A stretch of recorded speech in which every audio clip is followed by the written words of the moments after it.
अभी पुष्पा 2 का पाकिस्तान में धूम मची हुई है। ऐसे ही हर है। इंसान पुष्पा 2 है क्या पुष्पा 2, यानी कि बम मूवी, उसने रिकॉर्ड भी देखे। आप चंद साल पीछे चले जाइए हाँ। तो हमें सुनने को मिलता था शाहरुख खान की मूवी, आमिर खान की मूवी ने 500 करोड़ का बिजनेस कर लिया और सलमान खान की मूवी ने इतना बिजनेस कर लिया। लेकिन अब सुनने को मिलता है कि यार पुष्पा मूवी ने एक हफ्ते में जो है ना 1000 करोड़ का बिजनेस कर लिया, यानी कि रिकॉर्ड पे रिकॉर्ड। वहाँ से राहत साहब को निकाला उन्होंने, राहत फतेह अली खान को, आतिफ असलम को निकाला। जी जी बिल्कुल ठीक है, अभी भी वो बकवास करते हैं हमारे पर, तो हम यहाँ पे मूवी चलाएं। ठीक है। इंडिया बहनोई है। नहीं, आप यहाँ पे मूवी ना चलाएं। फिर अगर आपने ये बोला इंडिया बहनोई है, मैं आपसे एक वैसे क्वेश्चन कर लूं, क्या यूरोप बहनोई नहीं, है? वो मेरी बात नहीं, सुनो, नहीं, नहीं मैं मेरी मिसाल दे बात रहा हूं। सुनो, मैं एक बात कर रहा हूँ। चाइना बहनोई है। वो मेरी बात सुनो, कुछ भी नहीं हमारे से नहीं, मुझे तो जवाब देना। हेल्प करता है ना वो। कौन, चाइना? चाइना करता और है। उसने भी लिस्ट करता जारी है की है भाई, जिसमें- मेरी नहीं, बात नहीं, सुनो, यहाँ पे गरीब भी रहते हैं। जी। ये ऐसे अंदर से जाके 5000 की जूती लेके दो, किसी गरीब को नहीं लेके दे सकते। ठीक है। इंडिया ने, वो चाइना ने 100 की जूती भी निकाली है, बिल्कुल एग्री निकाली है, वो एग्री करता है। ये क्या कह रहा है मोदी, हाँ। अजय, हाँ। यहाँ पे नुसरत को गाली दो, वो पड़ जाएगा आपको। नुसरत फतेह अली खान साहब बड़ी बड़ी हस्ती गुजरी। ठीक है। अजय कहता है जी उन्होंने यहाँ पे एक बकवास लाइन दी और वो फलाने ने डांट दिया उन्हें। अच्छा। आपको क्लिप निकाले अभी? सर, मैं अजय ने कहा है, उनकी बात अजय नहीं ने complete। कहा है ये, हाँ। अजय देवगन ने ने कहा है कहा। ये, हाँ। नुसरत साहब के खिलाफ ही उसने बात की है। ठीक है। राहत के खिलाफ बात हुई है। ठीक है, वो कह रहा है, उनका व्लॉगर कह रहा है हम पाकिस्तान भी लेंगे, बांग्लादेश भी लेंगे। ठीक है भाई, मुझे क्यों बोलना- लेंगे? वो तो हम नहीं कहते कि हमने गजवा हिंद करना और पूरा हिंदुस्तान पे कब्जा भाई करना है। कौन करेगा? बात भाई है उनकी- इंडिया की तारीफ पे तारीफ कर रहे हैं, ठीक है। वहाँ पे हमारी कोई बात नहीं करता, हमें कोई याद नहीं करता। चले एक मिनट में इनकी बात, ये वैसे तो अपनी बात का जवाब खुद देंगे, लेकिन मैं कहता हूँ इन्होंने जितनी भी बातें की हैं, कोई एक बात आपके ख्याल से कि यार ये इन्होंने झूठ बोला है, तो मैं कहूंगा हाँ भाई इसने ये भाई झूठ वो बोला। तरक्की कर रहे कर रहे हैं, हैं। ये भाई ने ठीक बोला है, तो उन्होंने समझ भी रहे यही हैं? बोला है। मुख्तसर सी बात करूंगा जिस बात का वजन होगा, जी, जी। क्योंकि बात वो होती है जो इंसान वाली हो। ठीक है, आप बताएं। हम हिंदू मुसलमान होने से पहले हम लोग एक इंसान है। हाँ हाँ हाँ, क्या हमें बात। अल्लाह पाक ने पैदा किया है। ठीक है। ठीक है, हाँ। इसके ऊपर बहस करनी, फलाने ने ये कहा, फलाने ने वो ये कहा, चीज। सब बड़े माँ के पांडे में। आप दुबई में थे हाय, हाय, और हाय। दुबई में आपने एक बच्चे से पूछा कि आप पाकिस्तान के बारे में क्या जानते हो, उसने कहा पाकिस्तान नेबर- गुड कंट्री, हाँ। पाकिस्तान हमारी नेबर कंट्री है, गुड कंट्री है। और यही आप पाकिस्तान के बच्चे से पूछोगे, वो कहेगा हिंदुस्तान जो है उससे हमने जंग लड़नी है, वो हमारे दुश्मन है। ये खड़ा है बच्चा, पूछ लेते हैं, अभी पूछ लेते हैं, हिंदुस्तान के बारे में क्या कहोगे? हिंदुस्तान बहुत बुरा है। ये पैगाम उन लोगों के लिए है जो कुरान पाक की बेहुरमती करते हैं। अच्छा। हिंदू लोग जो मसाजिद जलाई हैं। ठीक ठीक है। है, हम मुसलमान हैं, ला इलाहा इल्लल्लाह जबरदस्त। मुहम्मद रसूलुल्लाह। अच्छा।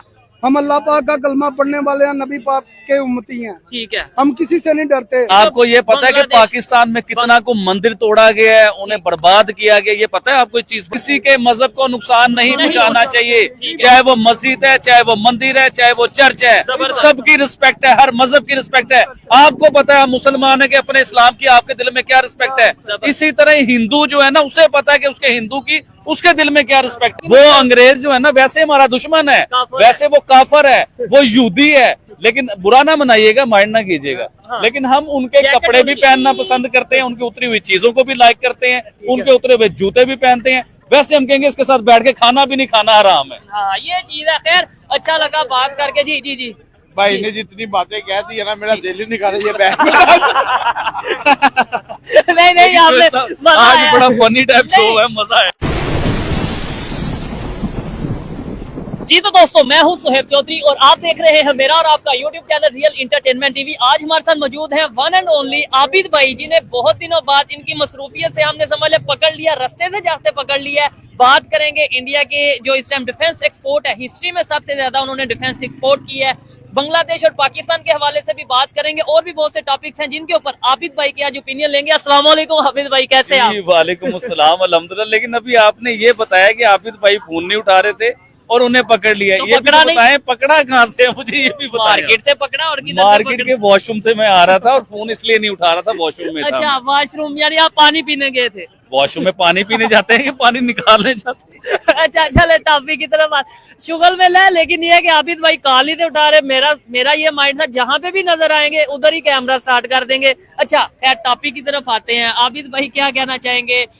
इंडिया ने अपनी हिस्ट्री का सबसे ज्यादा जो डिफेंस एक्सपोर्ट है वो अभी किया है, इसके ऊपर बात करेंगे। आपके ख्याल से ये एक छोटी खबर है, आम खबर है? नहीं चोइस साहब, बिल्कुल भी आम खबर नहीं। देखिए मैं इसमें आपको थोड़ा तफसील से बताना चाहूंगा।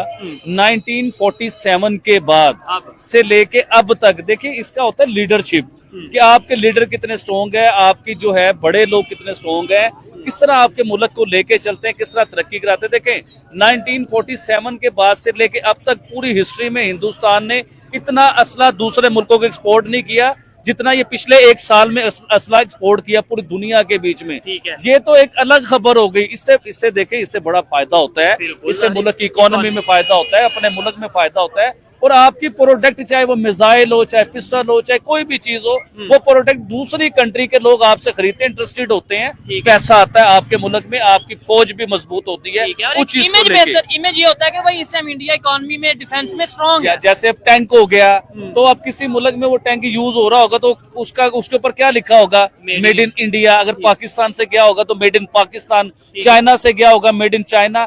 तो हिंदुस्तान की वर्थ क्या बनते हुए नजर आ रही है, ये चीज देखें कि उसने अपनी हिस्ट्री का खुद ही रिकॉर्ड तोड़ दिया, इतना असला एक्सपोर्ट किया है। अब आते हैं मेन चीज के ऊपर। देखें इस टाइम हिंदुस्तान जिस चीज के ऊपर वर्क कर रहा है वो आपको आइडिया भी नहीं है चोइस साहब। इस टाइम हिंदुस्तान हाइपरसोनिक मिसाइल के ऊपर वर्क कर रहा है। देखें उस चीज को लेके मैं आपको बताता हूँ। हाइपरसोनिक इस टाइम दुनिया के 3 जो सुपर पावर है ना, जो दुनिया की महंगी तरीन अमीर तरीन कंट्रीज हैं, ये सिर्फ उनके पास है, वो बना रहे हैं हाइपरसोनिक, जिसमें चाइना हो गया, रशिया हो गया, अमेरिका हो गया। लेकिन हिंदुस्तान इनके टक्कर पे आके बैठ गया है। 3 हाइपरसोनिक के ऊपर वर्क कर रहे हैं, 3 भाईजान। अभी देखें चाइना, अमेरिका या रशिया, ये भी इनके पास क्वांटिटी नहीं है इन चीजों की, लेकिन हिंदुस्तान क्वांटिटी की तरफ आ रहा है। हाइपरसोनिक है क्या, किस चीज को हाइपरसोनिक कहते हैं? बड़ा फास्ट होता है। अभी रिसेंटली आपने देखा होगा ईरान ने इसराइल के ऊपर पता नहीं 4000 या कितने मिसाइल अटैक किए।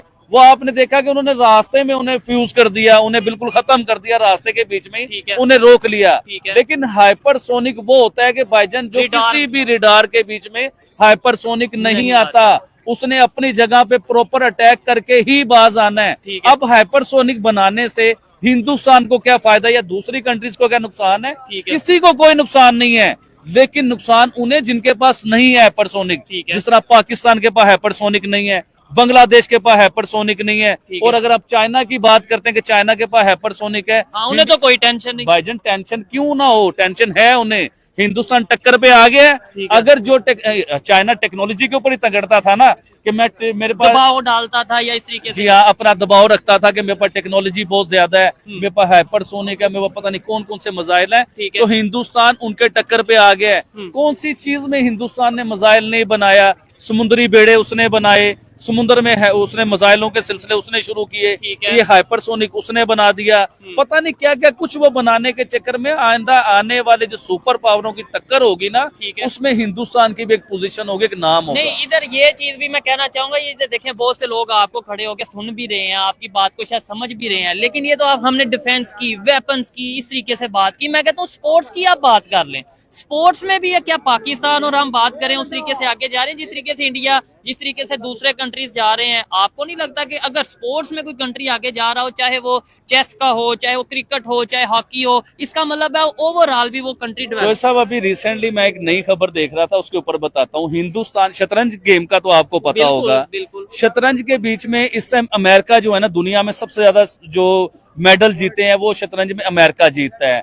लेकिन उसके बाद हिंदुस्तान ने मेडल सबसे ज्यादा जीते हुए हैं। कई मेडल वो शतरंज में जीत चुका हुआ है, कप जीत चुका हुआ है, उसकी ट्रॉफी हिंदुस्तान जीत चुका हुआ है। लेकिन इस बार जो हिंदुस्तान ने रिकॉर्ड बनाया ना, वो एक डिफरेंट किस्म का रिकॉर्ड बना दिया है। देखिए शतरंज के बीच में हिंदुस्तान नंबर 1 आया, उसने शतरंज में जीत गया। ये आम बात होगी, हिंदुस्तान कई बार जीत चुका हुआ है, 6 बार हिंदुस्तान जीत चुका हुआ है। लेकिन इस बार शतरंज में जो जीता है ना, उनके 18 साल के बच्चे ने, चाइना के बाबे, उधर के जापान के बाबे, अमेरिका के बाबे, जिनके दिमाग थे, वो 18 साल के बच्चे ने उन सबको हिला के रख दिया और हरा के रख दिया। मैं आपसे ये पूछना चाहता हूँ,